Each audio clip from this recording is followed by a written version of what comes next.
మనం రీఛార్జ్ చేయించుకున్న తర్వాత రోజుకి ఇంత డేటా అని డైలీ లిమిట్ అని 1.5 అని 2 GB అని 3 GB అని డేటా ఉంటుంది కదా. రోజు మొత్తంలో మనం వాడుకున్న డేటా కాకుండా చాలా వాటికి మిగిలిపోతుంది.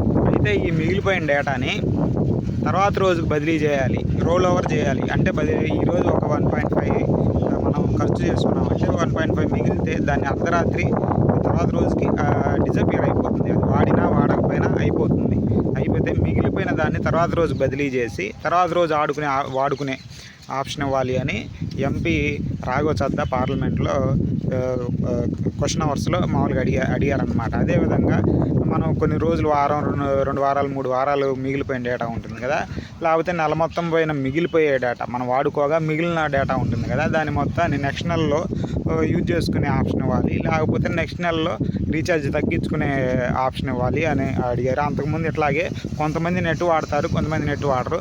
నెట్ వాడని వాళ్ళకి కూడా డేటా ఎందుకు అని అడిగారనమాట. ఇది కూడా కరెక్టే, ఎందుకంటే మనకి చాలా డేటా మనం వాడకుండానే పోతుంది. అప్పుడు మనం డబ్బులు చెల్లించి కూడా వాడుకున్నట్లే కదా.